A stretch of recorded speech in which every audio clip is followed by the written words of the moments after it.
guys, it's Yao. Welcome back to my channel. In today's video, I'm going to be sharing books I recently read by Asian authors. So without further ado, let's just get straight into the video. Hi, I've decided to move onto my bed for comfortability reasons. So let's get on with it. Where the Mountain Meets the Moon is a middle grade fantasy novel about Min Lee, a young Chinese girl who lives with her two parents in a poor farming village near Fruitless Mountain where nothing grows. I'm laughing because I've already tried to refilm this many times and I'm getting out of breath because it's the summertime. Inspired by her father's nightly folktales, particularly the legend of the Old Man of the Moon, Min Lee goes on this quest to find him.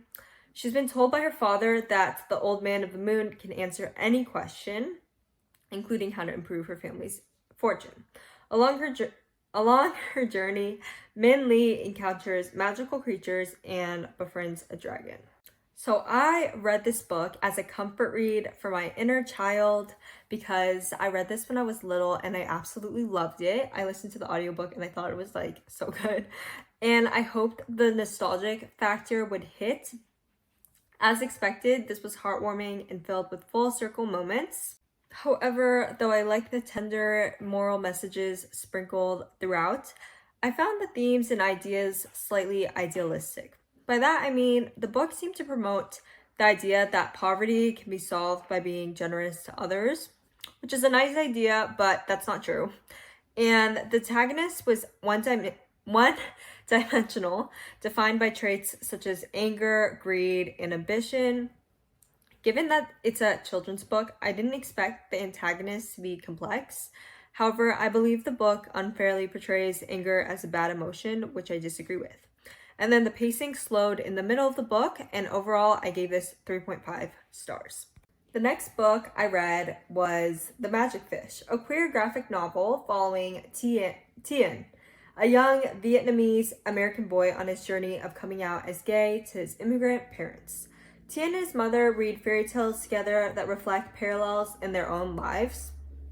The three distinct narratives in the story include the fairy tales they read together, Tien's present-day experiences, and his mother's past memories of life in Vietnam. The language barrier between Tien and his parents make it difficult for him to feel connected to them, and he struggles with questioning how his identity will fit within their world. So, firstly, I thought the illustrations were gorgeous, and I found the artistic and storytelling choices sophisticated. The moments of subtleness yet attention to detail were impressive as well. One notable example was a scene where news about a hate crime was playing on the radio, and I was curious if this was based on a real event. So I looked it up, and lo and behold, it was real. The book was more character-driven and slice of life than I expected. Additionally, I also thought it was missing a sense of closure at the end, and the pacing was rushed at some points of the book. Overall, I gave this one 3.75 stars. After that, I read To All the Boys I've Loved Before. The majority of you guys are very familiar with this book series. So a couple sentence recap for anyone who isn't. Instead of confessing her feelings directly, Laura Jean writes heartfelt letters to her crushes as a way to forget about them. She addresses and stores these letters in a box in her room. However, her world turns upside down when the letters are mysteriously mailed out, leading to unexpected encounters with her past crushes, specifically Peter Kavinsky. Okay, quick disclaimer about my rating for this book. If you enjoyed this book and might feel triggered by a critical review, feel free to click off this video. In one of my videos, I shared an unpopular opinion about Heartstopper, Volume 3, and I still gave it 3 stars and a pretty mild review. It wasn't too critical, but 2 people disliked my video.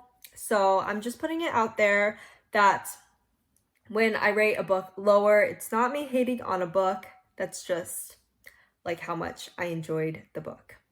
Okay, moving on to the review. So unfortunately, I didn't find this book worth the hype. The plot lacked direction and it felt boring. The romance between Peter and Laura Jean seemed artificial due to their lack of common ground and common interests. There was too much focus on unimportant details like Laura Jean's daily mundane tasks and conversations. I prefer books with a more engaging plot. Oop, this is shaking. I did not enjoy reading this book. It was a struggle to get through. I do not recommend reading this book. I mean, you're free to read it if you want. I'm relieved to be done. While there were a few cute and humorous moments between LJ and Peter, the overall experience left me feeling drained. I do think in this case, the movie is a lot better than the book. So I gave this 1.5 stars. Okay, and the last book by an Asian author that I would like to talk about today is Tokyo Ever After. And I didn't write a synopsis about this, so I'll just try to explain it right now. But basically, this follows Japanese-American girl Azumi, and then one day she finds out her father is the crown prince of Japan. So then she goes to Japan on this vacation of sorts. And then she meets a bodyguard there, and then she goes back to America. Okay, I think I'm giving away too much. But basically, she just finds out she's a princess. And then she, like, tries to adapt to her new life. Okay, so my rating was that, for this one, I said the pros. This was lighthearted and kind of fun. I actually somewhat enjoyed the first 200 pages.